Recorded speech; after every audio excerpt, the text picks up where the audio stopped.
Madame, Messieurs, bonjour et bienvenue à ce nouveau numéro de l'émission Décrit Info, ce magazine d'analyse d'actualité politique, sociale, économique et même juridique qu'on a lancé ici chez nous à CPL Télévision. Des questions importantes qui retiennent l'actualité dans plusieurs domaines sont mises sur la table et nous tentons de les décortiquer en leur donnant un sens, une forme et selon nous. C'est d'ailleurs pour ça que chaque matin, quand je commence cette émission, j'ai seulement l'habitude de dire que le Décrit Info, c'est tout simplement le tempo de l'actu selon notre feeling. Ça veut dire notre manière à nous de voir les choses, notre manière à nous de les ressentir et notre manière à nous de les exprimer. C'est un magazine d'opinion. Ici, M. CPL, M. Claude Péroulouara vient donner son point de vue par rapport à une question donnée de la société. Je l'ai fait et je suppose que nous sommes dans un pays de démocratie. Et la démocratie est entre autres assise sur la liberté d'opinion et la liberté d'expression. Ces deux éléments-là sont comme des thermomètres qui démontrent que nous sommes dans une situation de démocratie parce que ceux qui gouvernent acceptent d'être critiqués, acceptent d'être sur la rampe des critiques, acceptent de s'exposer aux remarques de ceux pour qui ils sont appelés à gérer la société.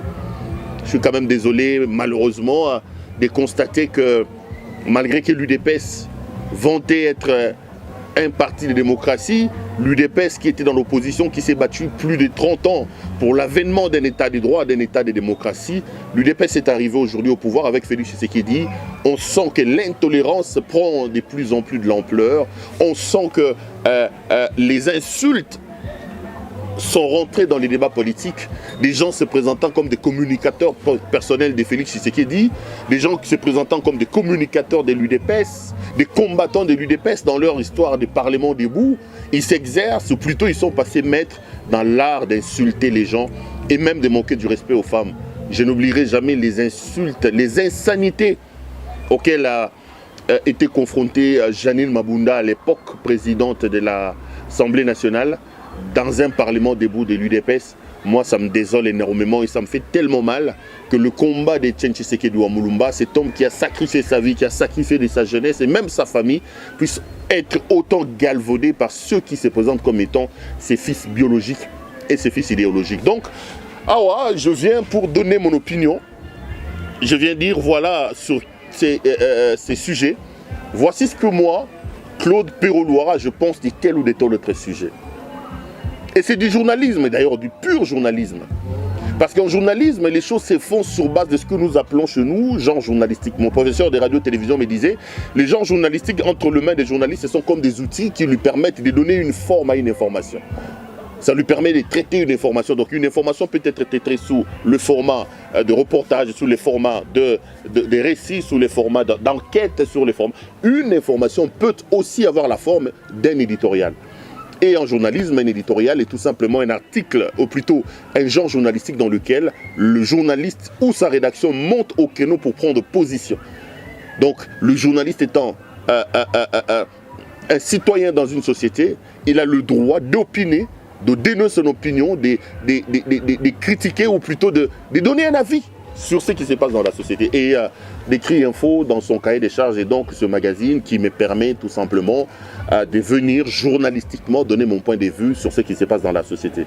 Mais non, ceux qui ne me rencontrent pas, ceux qui ont du mal à me rencontrer sur base des arguments et des griefs que je pose sur la table, ont tendance à chercher des faux fuyants. Ont tendance à chercher des faux fuyants. Est-ce que tel, non, c'est du pur journaliste. Et je l'ai dit, j'ai souvent l'habitude de le dire dans mes nombreuses émissions, que je suis prêt à ouvrir un débat journalistique, un débat scientifique sur ce que j'ai fait et être en face de n'importe qui parce que je ne suis pas un charlatan. Je n'ai pas raté en droit, je n'ai pas raté en médecine, je n'ai pas raté en infirmerie ou je sais pas moi, dans les études de laborantin ou de qui que ce soit, je sais pas moi, en mécanique ou en chirurgie ou quoi que ce soit pour être journaliste. Non, je n'ai pas raté ma vocation. Ma vocation première, c'est journaliste et c'est pour ça que je suis allé aux études. C'est un peu ça la différence peut-être avec ceux qui sont venus dans ces métiers comme des intrus et qui malheureusement font énormément de bruit sur ce qu'ils sont en train de faire. Merci à vous, merci, vous êtes très très nombreux à nous faire confiance, à nous suivre. Vous êtes presque 80 000 aujourd'hui à s'être abonnés sur CPL Télévision. À CPL Télévision, je veux dire, je vous invite à demander vos proches vos membres des familles, vos amis, vos enfants, vos cousins, vos cousines à pouvoir s'abonner s'ils veulent utilement être informés, s'ils veulent avoir l'information et la bonne information sur ce qui se passe dans le pays, une information sans couleur, sans tendance. Ils n'ont qu'une seule chose à faire, s'abonner sur CEPEL. Donc abonnez-vous, appelez les gens à pouvoir s'abonner, ça nous fera énormément plaisir. Merci pour vos nombreux critiques.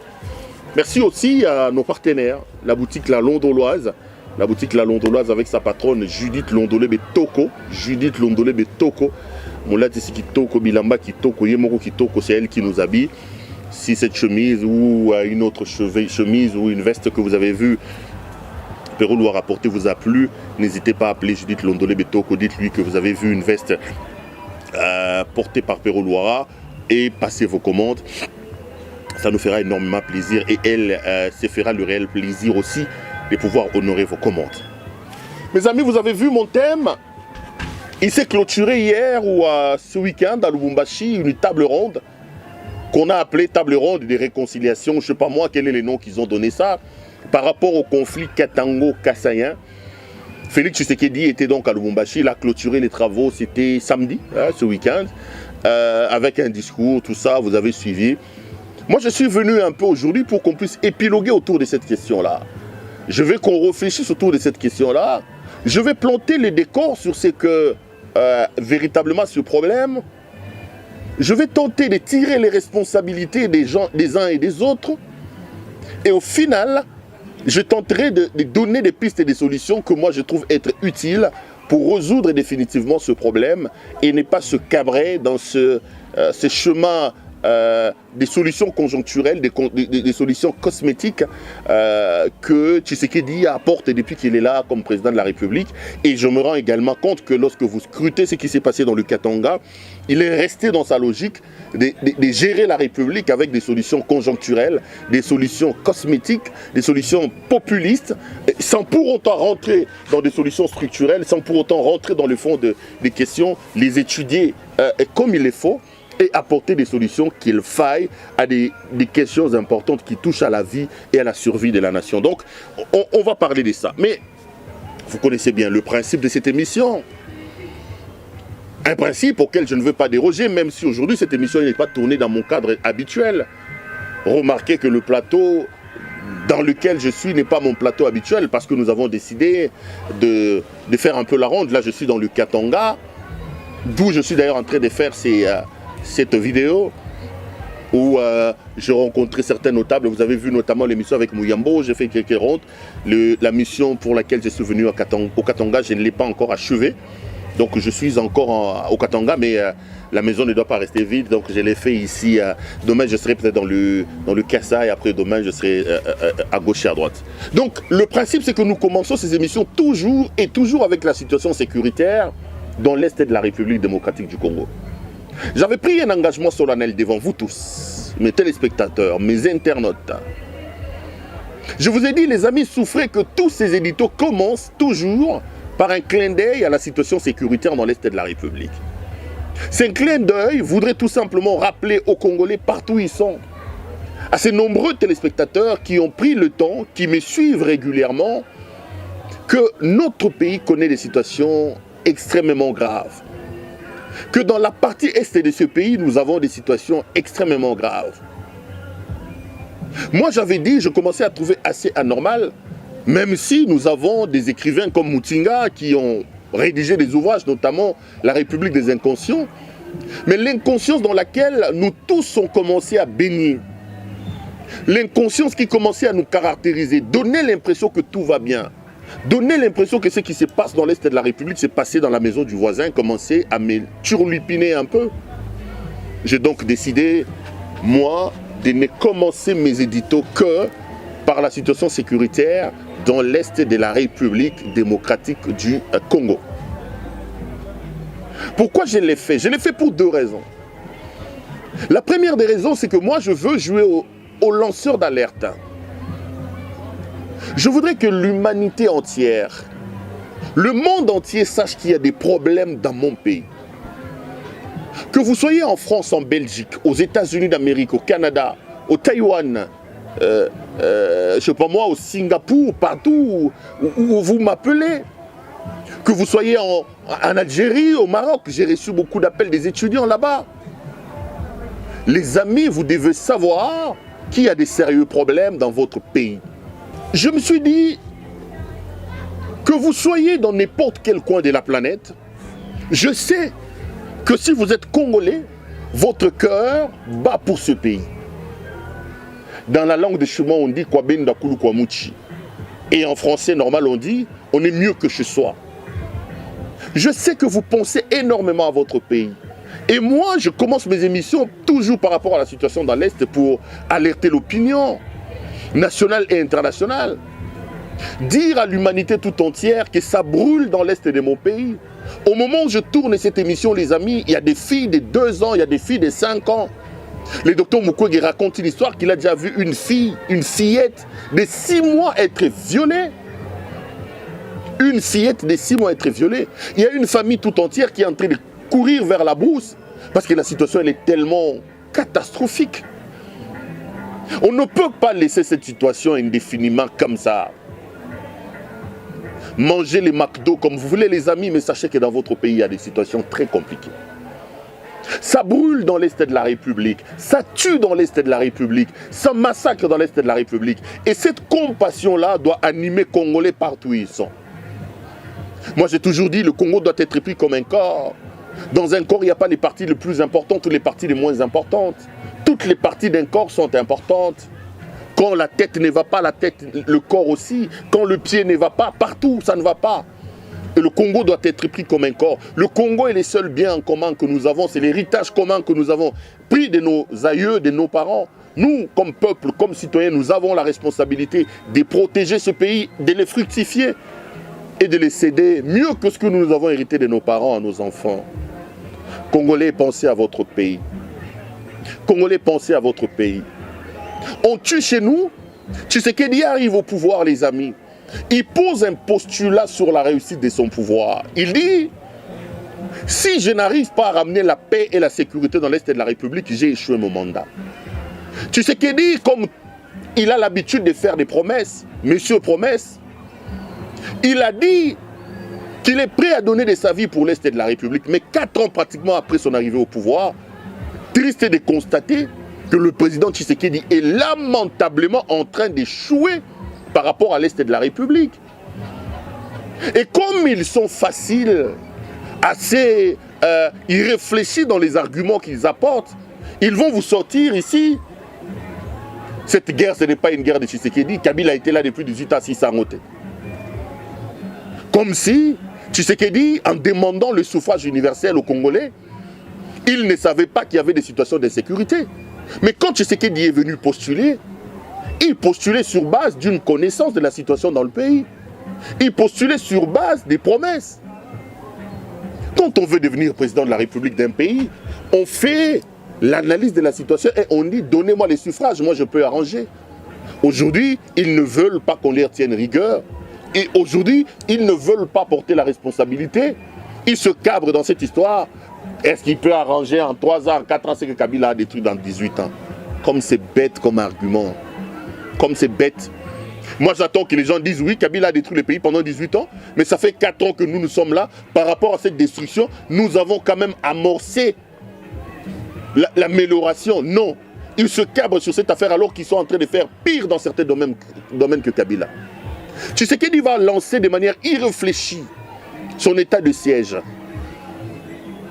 Un peu depuis qu'il est là, comme il est passé maître à des politiques fondées sur aucune réflexion sérieuse. J'en parlerai parce qu'après c'est décrit ici, je crois que les décrits de demain, je vais aborder les notions de la sécurité avec l'adhésion de la République démocratique du Congo à la communauté des États de l'Est Afrique.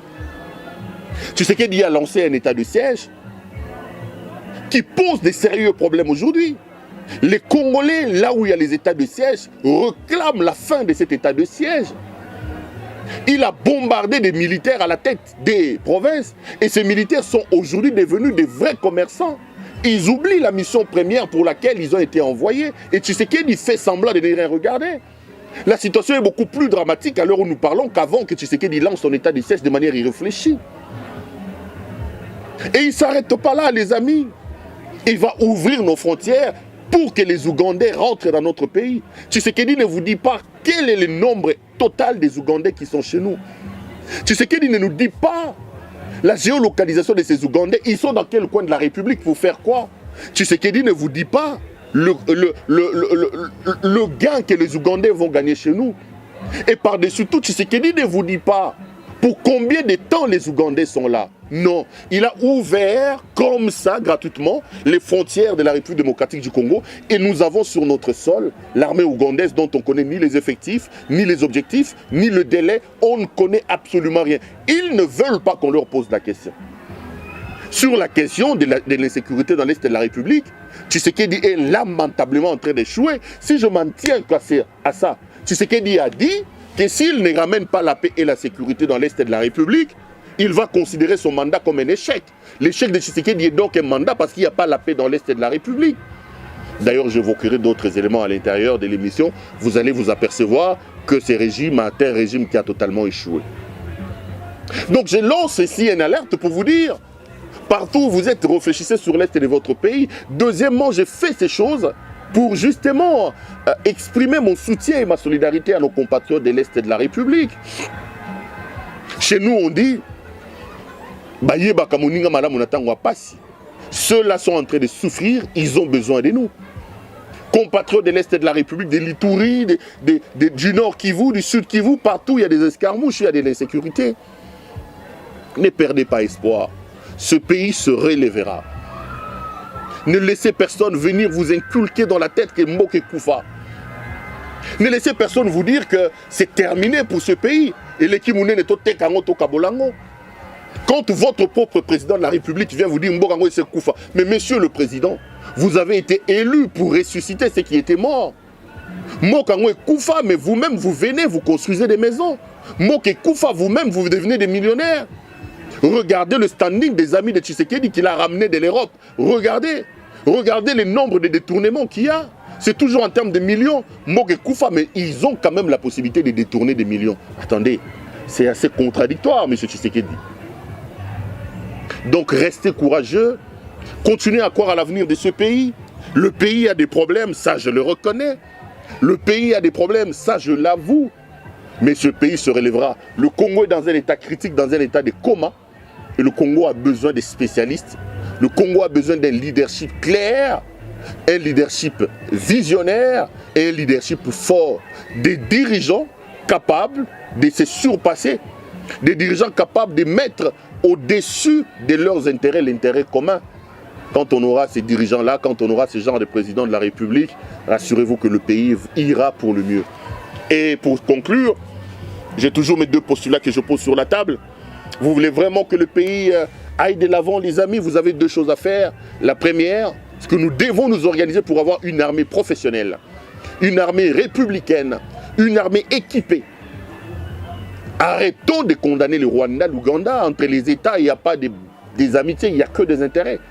Si l'insécurité dans l'Est de la République apporte un intérêt au Rwanda, n'attendez pas que le Rwanda fasse des enfants de cœur pour vous ramener la paix.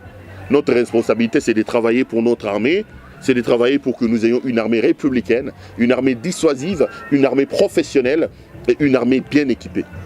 Et deuxièmement, nous devons être capables d'identifier la menace. Pour moi, identifier la menace, c'est identifier les tireurs de ficelles. Il y en a qui font les business de cette guerre, il faut les identifier, il faut les traquer, il faut les punir. Si on les fait, les gens vont comprendre qu'on ne tue pas, on ne viole pas, on ne massacre pas à l'Est de la République démocratique du Congo gratuitement. Cette peur-là fera absolument que la paix et la sécurité reviennent dans l'Est de notre pays. Voilà les deux choses que j'avais à dire sur l'Est de la République. Demain, je reviendrai, je redirai la même chose. Avant toutes mes émissions, je commencerai par là, jusqu'à ce que Dieu fera grâce que la paix et la sécurité reviennent dans cette partie du pays. Voilà donc ce que j'avais à dire sur l'Est de la République. Les amis, laissez-moi en venir à mon sujet du jour. Je voulais aujourd'hui qu'on réfléchisse ensemble sur ce qu'on appelle désormais le conflit Ketango-Kassaïen, avec en toile de fond la table ronde que Tshisekedi et Sama Lukonde ont organisée à Lubumbashi. Je donnerai mon point de vue sur cette table ronde-là. Je vais vous dire, je l'ai dit au départ, que je vais d'abord planter les décors de la situation. Qu'en est-il exactement? Je vais essayer de tirer les responsabilités des uns et des autres. Et après, je vais essayer d'épiloguer sur les pistes et des solutions, à mon sens, que nous devons adopter pour essayer de résoudre définitivement ce problème qui, je reste convaincu, si il n'est pas pris au sérieux, risque de faire énormément de dégâts. On a vu les uns et les autres parler à gauche et à droite. Et sur cette affaire, aujourd'hui, il y a quand même une cristallisation de l'affaire Katongo-Kasaïen. Ce sont les propos de Mme Mounongo, Dominique Mounongo. Elle est passée chez ma consoeur très valable, Paulette Kimuntu. Et chez Paulette Kimuntu, qui fait très bien son travail, malgré qu'elle est aujourd'hui la cible des intolérants de l'UDPS. Paulette, je te salue et je t'appelle au courage. Ce ne sont pas les barbares qui se retrouvent au pouvoir aujourd'hui ou qui soutiennent ces pouvoirs qui doivent faire taire les gens, non. C'est pour faire ce que Colette est en train de faire, c'est pour dire les choses comme on les sent et comme on l'entend, que Etienne Tshisekedi de Moulumba s'est battu. Ces kamikazes, ces kamikazes qui s'autoproclament aujourd'hui les Tshisekedistes alors que dans le fond ils ne les sont pas. Je ferai une émission d'ailleurs là-dessus, ne doivent pas amener les gens à avoir peur, à changer les convictions et à refuser de parler parce que eux, ils pensent que l'intolérance, c'est le mode des débats politiques en République démocratique du Congo. Madame Mounongo est passée chez Paulette Kimuntu. Elle a dit qu'aujourd'hui le Katanga est envahi, qu'elle ne comprenait pas que les Kasaïens puissent quitter chez eux pour venir chez autrui. Et elle a aussi évoqué le fait que les envahisseurs, entre guillemets, donc les Kasaïens, ne respectent pas les us et coutumes des autochtones, donc des Katangais. Elle a donné un exemple en disant que les Kasaïens prennent les chiens alors que le Katangais a sa culture, il l'amène devant la place du 30 juin ou la place Tchombe, je ne sais pas moi, ils la battent et ils commencent à manger les chiens en public. Ça heurtait les consciences des Katangais. Voilà en gros la situation. Voici ce que j'en pense d'abord. Premièrement, vous devez savoir que selon la constitution de la République démocratique du Congo, le Congolais a le droit de se retrouver ou de s'installer partout au Congo où il veut. Donc, dès le départ, je m'oppose aux propos tenus par Mme Mounongo quand elle dit que les Kasaïens quittent chez eux pour venir chez nous au Katanga. Non, Mme Mounongo. Constitutionnellement parlant, au Katanga, le Kasaïen est chez lui. À Kinshasa, le Katangais est chez lui. À Mbandaka, le Mukongo est chez lui. À Ituri, le Mungala est chez lui. La Constitution consacre donc la liberté de déplacement et d'installation des Congolais. Le Congo a une superficie de 2 345 410 km² de superficie. À l'intérieur de cette superficie-là, un Congolais est chez lui. C'est donc une analyse biaisée, des propos déplacés, que de dire que les Kasaïens quittent chez eux pour venir chez nous. Non, Mme Mounongo. Ici, il s'agit d'une grave erreur. Au Katanga, le Kasaïen est chez lui.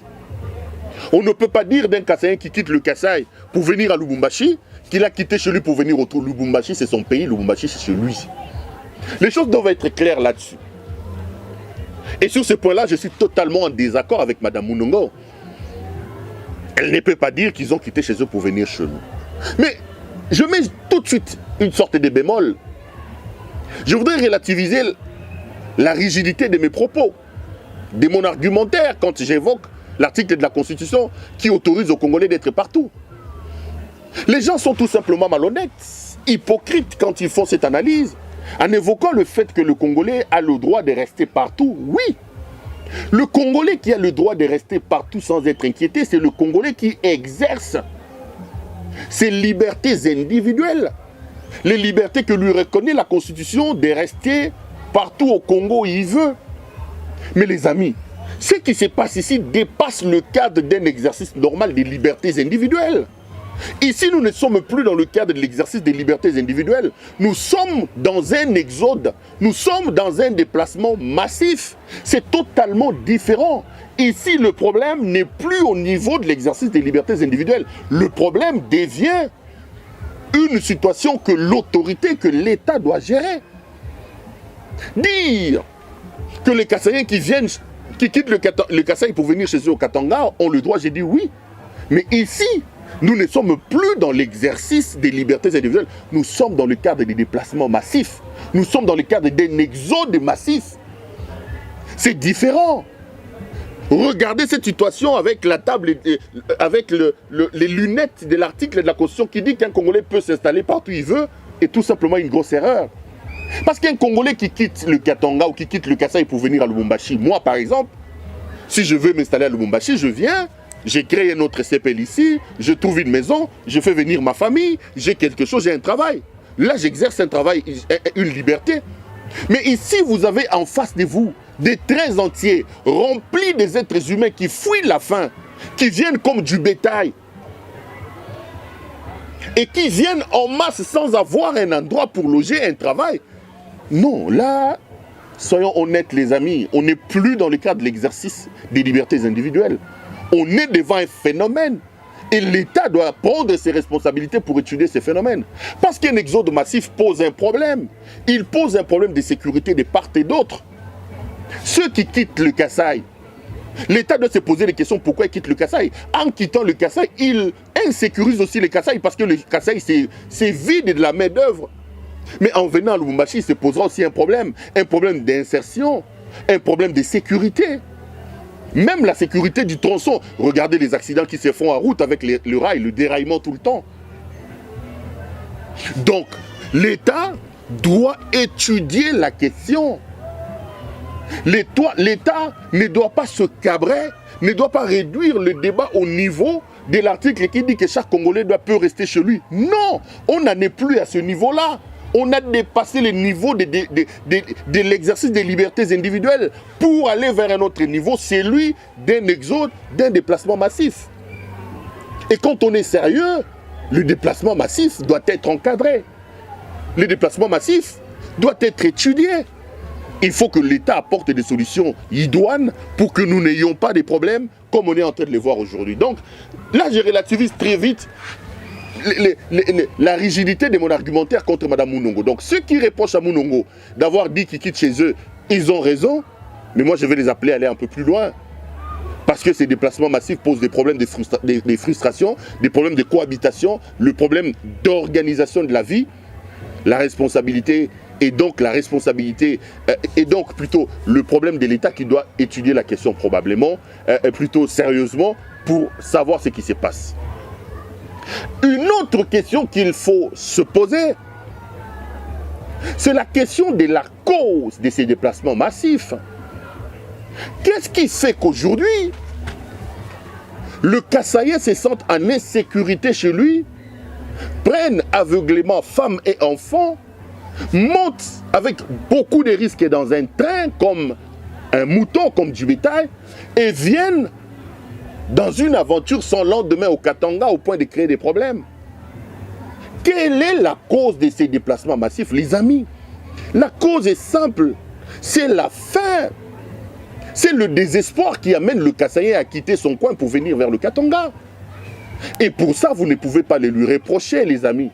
Quand quelqu'un est en train de se battre, non pas pour l'orgueil, mais pour la survie, vous envoyez avec les Africains qui vont se jeter dans la mer, dans les océans pour aller en Europe. Parce qu'ils pensent que de l'autre côté, ils auront la chance de survivre et qu'ils ne l'ont pas dans leur propre pays. Donc, ce problème, il faut d'abord définir la cause de la situation. Donc, nous devons étudier la cause de la situation. Les amis, la cause, c'est la faim, c'est le désespoir, le manque de perspective qui, aujourd'hui, oblige le Kassaïen à quitter le Kasaï pour venir dans le Katanga. En ayant élucidé la cause de la situation, je vais tirer les responsabilités. Je regarde la caméra, les amis. Félix Tshisekedi est un pyromane. Je le répète, Félix Tshisekedi est un pyromane. Je l'ai vu organiser un voyage inutile pour aller consacrer un théâtre de chez nous, une pièce de théâtre que lui et Sama Lukonde ont organisé à Lubumbashi. Comme il aime bien voyager, il aime bien le voyage touristique. Monsieur est au pouvoir, il se déplace avec l'argent du trésor public de Kinshasa à Lubumbashi pour bénir une pièce de théâtre, soi-disant une table ronde, qui doit tabler sur la question du Katanga et du Kasaï. Les amis, Tshisekedi n'aime pas le Kasaï. Le problème, le responsable numéro 1 de la situation du Kasaïen, du malheur du Kasaïen aujourd'hui, s'appelle Félix Antoine Tshisekedi Tshilombo. Félix est un pyromane qui a enflammé la situation dans le Kasaï et qui aujourd'hui arrive à Lubumbashi et fait semblant de jouer aux sapeurs-pompiers alors que c'est lui qui en est l'auteur. Je vais m'expliquer. Je sais que les gens qui n'aiment pas les débats vont parler, ils vont insulter, Le problème du Kasaïen aujourd'hui est un problème de manque d'espoir, des problèmes de faim, un problème de manque de perspective. Tshisekedi est président de la République. Il est Kasaïen. Je regarde ma caméra, je pose la question. Monsieur le président de la République, ça fait 3 ans, bientôt 4 ans que vous êtes à la tête de la République démocratique du Congo. Dites-moi, qu'est-ce que vous avez déjà fait pour le Kasaï? Que Tshisekedi vous dise, en 3 ans ou en 4 ans, quelle est la politique publique que M. Tshisekedi a mis pour le Kasaï? Quels sont les projets de développement que M. Tshisekedi a mis pour le Kasaï? Zéro. Je sais que ses affidés vont me dire, écoutez, Pero Tshisekedi, ce n'est pas un tribaliste, il n'est pas là seulement pour le Kasaï, c'est le président de la République démocratique du Congo. Messieurs, regardez-moi en face. Et le Kasaï n'est pas au Congo? Je ne dis pas que Tshisekedi doit arranger le Kasaï, non. Le Kasaï, c'est au Congo. Donc, fuir les débats en disant, Tshisekedi, vous voulez qu'il arrange le Kasaï pour que vous disiez de lui qu'il est président? Non. Le Congo, le Kasaï fait partie du Congo. Tshisekedi a déçu l'espoir des Kasaïens. Tshisekedi a compliqué, a empiré la situation du Kasaïen. Le problème du Kasaï s'appelle Félix Antoine Tshisekedi Tshilombo. Chers frères Kasaïens, chères sœurs Kasaïens, regardez-vous en face. Tshisekedi n'aime pas cette province-là. L'ennemi public numéro 1 du Kasaïen à l'heure où nous parlons s'appelle Félix Tshisekedi Tshilombo. Cet homme a détruit l'espoir des Kasaïens. On disait ici que Moulouba comme président de la République, Félix est là. Non seulement qu'il n'a rien fait pour le Congo dans son ensemble, mais monsieur n'a aussi rien fait pour le Kasaï. Je ne l'appelle pas être président tribaliste. Arranger le Kasaï, c'est arranger aussi le Congo. Ne fouillez pas les débats, les amis. Si Félix Tshisekedi avait arrangé le Kasaïen aujourd'hui ne se retrouverait pas dans l'obligation de prendre le train dans des conditions risquées pour aller au Katanga. On va me dire, non, mais Pero, écoute, qu'est-ce que Tshisekedi peut faire en 3 ans? Le Kasaï a été détruit par le Kabila. La Miba est par terre parce que Laurent Désiré Kabila a vidé là-bas avec l'effort de guerre. Des arguments fallacieux, des arguments des gens qui n'ont rien à dire aux Congolais, qui sont en train de distraire les gens. En 4 ans, si Tshisekedi était ingénieux, si Tshisekedi avait une vision, si Tshisekedi avait un leadership clair, quelque chose pouvait être fait au Kasaï. Il ne l'a pas fait. Il n'aime pas le Kasaï, ce monsieur. Il n'aime pas le Kasaïen. Chers Kasaïens, retenez ce que je vous dis. Si Tshisekedi quitte le pouvoir aujourd'hui, les Kasaïens n'auront plus la chance d'ouvrir leur bouche et parler. On disait ici, Kasaïen aux pouvoir. Un Kasaïen a pris le pouvoir, il a fait de la jouissance, des voyages touristiques, son cheval de bataille. Il a fait du scandale, il a fait du détournement, de la corruption, ce cheval de bataille, oubliant d'arranger le pays, oubliant d'apporter un mieux-être au peuple kassaïen. C'est la cause de la situation. Et le responsable de cette cause-là, de ce problème-là, s'appelle Félix Antoine Tshisekedi Tshilombo. Si le Kassaïen a un ennemi qui doit regarder comme son ennemi à l'heure où nous parlons, cet ennemi-là s'appelle Félix Antoine Tshisekedi Tshilombo. Ils disent Kabila, Kabila, Kabila, menteur que vous êtes. Tshisekedi est allé dévaliser les réserves d'échange quand il est arrivé au pouvoir. Il a pris 500 millions de dollars qu'il a dépensés comme des petites cacahuètes avec ses amis les tchécouleurs qu'il a ramenés de l'Europe.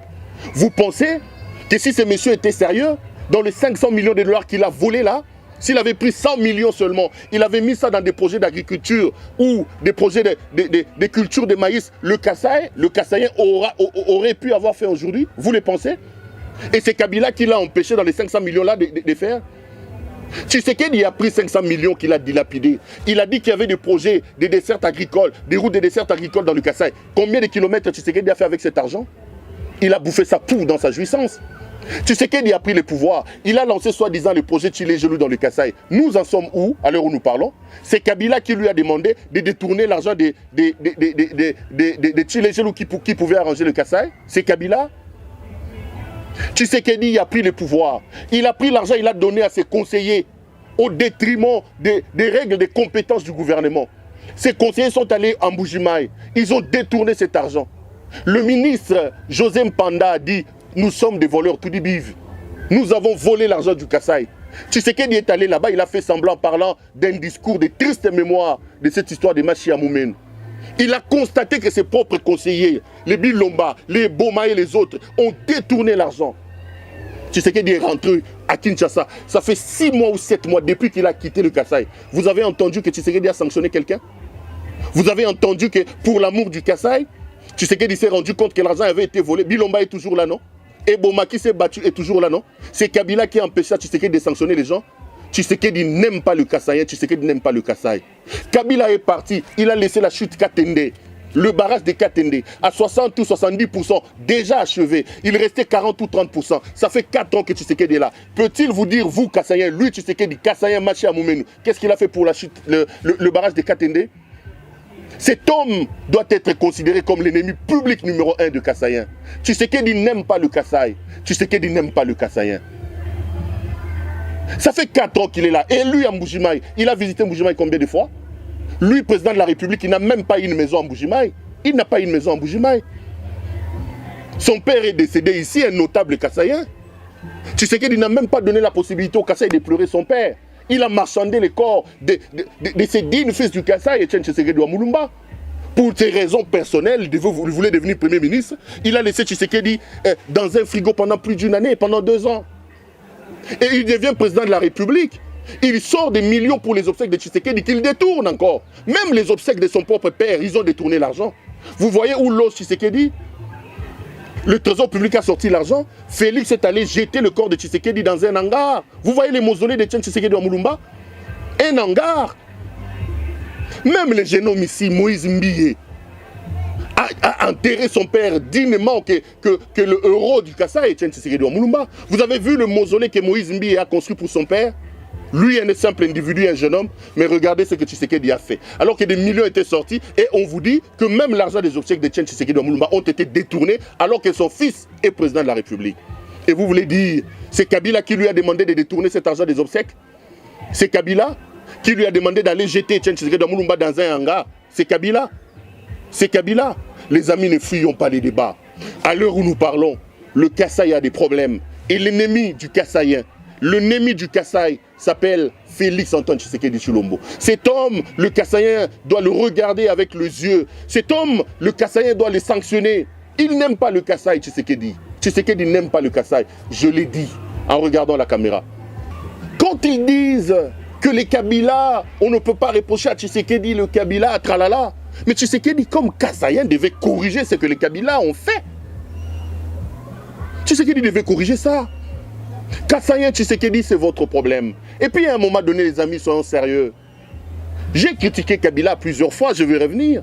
Vous pensez que Tshisekedi, avec les limites qu'il nous démontre, les insuffisances que lui-même, comme individu, démontre dans sa vie et dans sa gouvernance, je vais le dire, avec les compétences qui caractérisent la gestion de la République par les régimes Tshisekedi. Je parle de l'incompétence. Vous pensez que si Tshisekedi avait pris ce pays dans les conditions où Kabila avait trouvé ce pays, le Congo allait exister? Kabila to fingaye, to à la claire. Tshisekedi, dans sa jouissance, dans ses multiples voyages, dans la gabégie, dans le clientélisme qu'ils ont installé au sommet de l'État. Kabila a 29 ans, un enfant, il prend le pouvoir. Est-ce que Kabila avait trouvé une armée? Kabila avait trouvé un pays? Est-ce qu'on pouvait quitter Kinshasa pour Goma? On l'insulte, on les critique. Oui, moi-même, je suis le premier. Cet homme Tshisekedi ici, qui prend le pouvoir à plus de 50 ans, Tata Mukolo, il avait trouvé le pays là où Kabila l'avait trouvé. Vous pensez que Tshisekedi allait réussir ce pays? Tshisekedi a trouvé un État entier, un pays entier. Tshisekedi a trouvé une armée. Tshisekedi a trouvé les réserves d'échange qu'il est allé prendre avec ses amis les Chekouleurs. Tshisekedi a trouvé une administration. Tshisekedi a trouvé un État. Un État. Tshisekedi va payer Mboka. S'il était sérieux, il pouvait commencer à construire sur ce qui existait. Il commence même à détruire celui que nous avons critiqué a construit. Et vous voulez faire porter tout sur les gens. Balobaboy, Mbokango Babomango depuis 18 ans. Balobaboy, Mbokango Bakoufango depuis 60 ans. Boyero Lukanini. Vous saviez que le pays était détruit. Vous saviez que Kabila avait détruit depuis 18 ans. Vous saviez que depuis 60 ans, Mboke Koufi. Boyero Lukanini. Pour acheter des montres de 350 000 $, Tshisekedi ne vous dit pas que ça fait 18 ans que Kabila a détruit le pays. Pour mettre des chaussures de 15 000 $, Tshisekedi ne vous dit pas que Mboke Koufa depuis 18 ans. Pour rouler avec des tricycles pour sa joie, Tshisekedi ne vous dit pas que Mboke Koufa depuis 18 ans. Mais quand on lui oppose sa responsabilité comme président de la République, on lui montre que le pays ne va pas bien, c'est à ce moment-là que vous vous souvenez que Tshisekedi a coûté Mboka Kabila Saboma. C'est tout simplement malhonnête, c'est être hypocrite. Mboka baboma bozo yiba ba millions. Mboka baboma bozo soma bandako ba château na poto. Les amis, je l'ai dit, je vais les répéter. J'assume ce que j'ai dit. Kabila, moi Claude Péroul-Ouara, je vous ai dit que Kabila était un mauvais président. Vous savez ce que je pense de Kabila. Je ne suis pas venu ici pour prêcher Kabila. Je ne me répands pas de ce que j'ai dit de Kabila. Je le maintiens. Mais si Kabila est mauvais président, c'est lui qu'on a présenté comme Hippolyte Kanambe, le Rwandais, devait être remplacé par Tshisekedi. Regardons-nous en face. Disons la vérité. Si l'équivalent de Kabila c'est Tshisekedi, Kabila Limbi Sabiso. Je vous dis la vérité, Kabila Limbi Sabiso. Kabila était le démon, je l'ai dit. Nous l'avons chassé du pouvoir. Nous avons dit que son papa n'était pas son papa. Nous avons dit qu'il s'appelait Hippolyte Kanambe. Mais si Kabila le démon devait être chassé pour être remplacé par Tshisekedi, qui confond les caisses de l'État à sa propre poche. Si on a chassé Kabila pour que Tshisekedi prenne plus de 500 millions de dollars américains de réserves d'échange, les dilapide comme des cacahuètes, pour qu'il ne comprenne pas qu'il y a une différence entre son argent et l'argent du trésor public, Kabila, pardonne-nous. Si nous t'avons insulté, toi, Kabila, nous t'avons chassé, nous t'avons traité de démons, pour que Tshisekedi vende le pays au Rwanda comme il le fait. Aujourd'hui, notre or est raffiné par le Rwanda. Notre cuivre est raffiné par la Zambie. Paul Kagame est devenu l'ami et frère, l'ennemi public numéro 1. Kabila, si nous t'avons chassé pour vivre ça avec Tshisekedi, Kabila, s'il te plaît, pardonne-nous. Si toi, Kabila, nous t'avons chassé pour que Tshisekedi ouvre nos frontières à l'armée ougandaise comme ça se passe aujourd'hui, pour que Tshisekedi lance de manière irréfléchie l'état des sièges qui ne nous apporte aucun fruit, Kabila, s'il te plaît, pardonne-nous. Si nous t'avons chassé, toi, Kabila, pour que Tshisekedi, Félix, vide l'Europe de tous les chekouleurs, des man, des féman, des frappeurs, alors que nous avons des compatriotes compétents qui ont fait des grandes universités. Tshisekedi va vider l'Europe de tous les chekouleurs. Il vient, il leur donne des grandes fonctions ici. Ils font perdre à la République ses lettres de noblesse. Kabila, pardonne-nous. Si nous t'avons chassé, Kabila, pour que Tshisekedi prenne la présidence de la République, le transforme en une agence internationale de voyages touristiques, avec dans le rôle de touriste en chef lui-même, 2 500 000 $ par voyage. Il en a déjà fait près de 200. Si vraiment nous t'avons insulté Kabila pour que ces touristes en chef transforment l'institution président de la République en une agence de voyage, Kabila, s'il te plaît, pardonne-nous. Si nous t'avons chassé pour que Félix Tshisekedi Tshilombo vienne au pouvoir et expose ses envies libidinales exagérées, sa libido débordante sur la place publique. Si nous t'avons chassé pour que Tshisekedi prenne les services de sécurité à côté dans son infidélité, dans son adultère, il prend les services de sécurité brutalisés sous Maman Naye, bazo kate soutien mokilizo mona. Il fait ainsi perdre les lettres de noblesse à la fonction du chef de l'État. Kabila, tu n'as pas fait ça. S'il te plaît, pardonne-nous. Si nous t'avons chassé du pouvoir pour qu'Augustin Kabouya, qui était des fonctions Kadhafi, vendeur de carburant en bidon, pour que Jean-Marc Kabound, qui est venu dans un cargo avec un sandal de Kamina, on le voyait, devienne aujourd'hui des millionnaires, alors que mon ami le pasteur Gilit, fils Moukoko, Emmanuel Chibambe, Jules Monieré et les milliers de combattants restent encore dans la pauvreté sous les arbres, alors que les Kabouya et les Kabound sont devenus des multimillionnaires. Kabila, pardonne-nous. Si nous t'avons chassé du pouvoir, pour qu'un certain Fortuna Bisselele, un inconnu que le monde entier ne connaissait pas, un certain J.C. Kaka Bongo, Topin, si c'est les Topins, des amis brassicoles de M. Tshisekedi, avec qui il prenait la bière à Matongé là-bas à Bruxelles. Pour que ces gens-là viennent aujourd'hui confondre les caisses de l'État, pire, et scènent les caisses de l'État comme ils sont en train de le faire aujourd'hui. Ils sont devenus des multimillionnaires.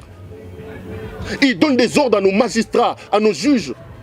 Alors que des gens qui se sont battus comme Jacques Chabani, comme Zakari Nkenda, comme Tshilumbu, comme Tshilumbai, ces gens ont donné de leur sang, de leur sueur, gazé. Eux, ils sont toujours là. Ces profiteurs, les amis de Tshisekedi, deviennent des millionnaires. Kabila, pardonne-nous.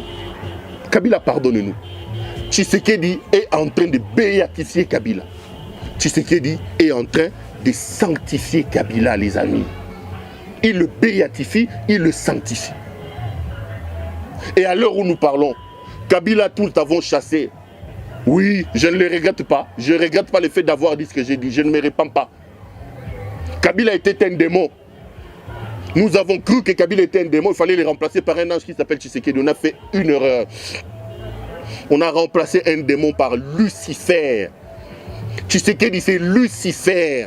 Si Kabila était un démon, chers Congolais, nous avons chassé les démons pour les remplacer par Lucifer en personne. Cet homme n'aime pas le pays. Sa gestion pose problème. Sa gouvernance pose problème. Il est venu pour jouir au sommet de l'État. Il est venu pour piller au sommet de l'État. Il a amené la jouissance, une gouvernance basée sur la gabégie, le clientélisme. Le pays va nulle part à l'heure où nous parlons à cause de Tshisekedi. Il crache sur la mémoire de son père. Cet homme est indigne d'être président de la République démocratique du Congo. Si c'est pour ça que nous avons chassé Kabila, s'il te plaît Kabila, pardonne-nous. Tshisekedi est véritablement le Lucifer qui est venu prendre ce pays, le plonger dans de problèmes. Si Kabila nous avait laissé dans un coma, c'est Tshisekedi qui est venu signer les certificats de décès. Si Kabila nous avait laissé dans la morgue, c'est Tshisekedi qui nous enterre. Regardez ce qu'ils sont en train de faire avec Samalou Kondé maintenant à Lubumbashi. Il est allé clôturer soi-disant la table ronde Kassaye Katangé là-bas. Vous avez appris que les Kassaïens sont en train de rentrer maintenant au Kassai? Une autre aventure de mauvais goût, une autre solution cosmétique, signée Félix Antoine Tshisekedi. Est-ce que vous avez appris, au moment où nous parlons, que les Kassaïens sont en train de rentrer maintenant au Kassai? La résolution majeure de cette table ronde que Tshisekedi a clôturée, on a dit qu'on doit travailler pour rendre l'économie kassaïenne attractive. Ceci amènera le pays ou les Kassaïens à ne pas quitter chez lui. Ça, c'est la résolution majeure. Mais Tshisekedi, qui a clôturé les assises, n'a pas dit, conformément à cette recommandation, Quels sont les éléments importants, les décisions importantes prises pour effectivement rendre l'économie kassaïenne attractive? Non. Comme il aime voyager, il aime le tourisme, il est venu, il a lu un discours, il a fini, il est parti. Il est venu en Zambie pour signer les histoires, ceux qui ont Babylone comme batterie. J'ai regardé à partir de Lubumbashi où je suis. Et le président zambien qui prêche pour l'agriculture, les vaches, lui a donné 10 vaches comme cadeau. Non. Tu sais qu'il a pris 10 kilos de lithium, il a donné cadeau. Donc, on a pensé que ngombe pour le babon, bilanga, tolona. Non. Il y a eu lithium, 10 kilos de lithium, m'a pensé le président Zambie. Et c'est cet homme qui nous dirige. Non, les amis. Kabila a été un mauvais président. Dites tout ce que vous voulez de Kabila. Mais au regard de ce que Tshisekedi est en train de faire, Kabila a été un bon président. Si la comparaison de Kabila et Félix Tshisekedi, ah non, Kabila Limbisa Bisso. Je vous dis la vérité. Et Kabila Limbisa Bisso. Nous avons dit que tu étais un démon, tu étais un mauvais président. Mais si le correspondant de la gouvernance, de la gestion critiquée de Kabila, c'est Félix Tshisekedi. Tofu Kamato, c'est Kabila, pardon. Non, Kabila. Limbisa Bisso. Sincèrement, Kabila doit nous pardonner. Moi, Moubala Bato, on l'a maltraité. Vraiment, on l'a chassé pour que l'UDPS vienne étaler sur la place publique ces problèmes d'incompétence et ces problèmes de manque de préparation à la gouvernance. Et là, ils sont en train d'apporter, comme dans leur habitude, des solutions qui ne sont pas de vraies solutions. Ils sont passés maîtres dans l'heure du populisme et dans l'heure des solutions qui ne valent pas la peine. Heureusement, qu'on s'achemine petit à petit vers 2023. Et lui, tu sais qu'il sait qu'il n'a pas de bilan. Aujourd'hui même, mon caméraman, comme disait Alain Bolodjo, mon caméraman qui me filme ici, s'il postule contre Tshisekedi, il va battre Tshisekedi parce que Tshisekedi n'a rien fait. Et Tshisekedi sait qu'il n'a plus l'assentiment des Congolais. Qu'est-ce qu'il fait? Ils sont en train de s'organiser pour écarter les candidats dans leur histoire des lois électorales. Je vais en parler, je reviendrai. On va détailler candidat par candidat. Et puis on va vous prendre Tshisekedi là, on va vous expliquer ce qui est Tshisekedi, quel est le noir, l'obscurité dans laquelle M. Tshisekedi nous a plongé. Et ils pensent que ces pays, c'est leur bien, ces pays leur appartiennent, ils peuvent faire ce qu'ils veulent, ils commencent à manipuler la justice, ils commencent à faire des histoires, à raconter des histoires à gauche à droite. Didier Boudimou. J'ai appris qu'il a déposé une plainte là-bas en justice. Je vais venir, il y a un mandat d'amener contre moi là-bas, je vais venir. Je prends mon avion, je rentre à Kinshasa pour affronter ce mandat d'amener. Mais c'est triste que Boudimou, Didier, que je connais, accepte d'être le fer de lance d'une situation où la justice est instrumentalisée. J'en parlerai, aujourd'hui je ne vais pas en parler. J'en parlerai. Mais regardez un peu la psychologie, la philosophie de ces gens qui vous dirigent. Didier Boudimou, je parle seulement de lui un peu là. Je vais faire toute une émission sur Boudimou. Je vais vous expliquer Boudimou. Comment il est là, comment il est allé en Europe, ce qu'il a fait en Europe, qu'est-ce qu'il fait depuis qu'il est ministre. Parce que là, je sens quand même que ça commence à déborder un peu. Boudimou porte plainte contre des journalistes. Il est ministre de mon pays, majeur, père de famille, plusieurs fois, mari à plusieurs femmes. Mais il dit que ce n'est pas lui qui a porté plainte, c'est sa mère. Donc Boudimou ministre, il est ministre, il ne peut pas assumer une plainte, il vous dit, quand on lui pose la question, il dit c'est pas moi, c'est ma mère qui a porté plainte. Donc il est même incapable d'assumer une plainte devant la justice. Voilà la nature des gens qui nous dirigent. Il est incapable d'assumer une plainte devant la justice. Tala, tout tranquille. Hein? Je sais que c'est moi que vous cherchez. Laissez Peter Tiani et lui, France Kouzeki, ça tranquille.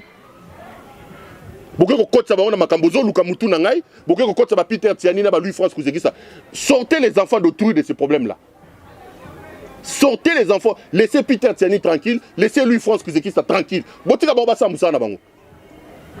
Je veux revenir sur cette histoire de plainte, de mandat d'amener et de son auteur, et même des gens qui sont derrière lui.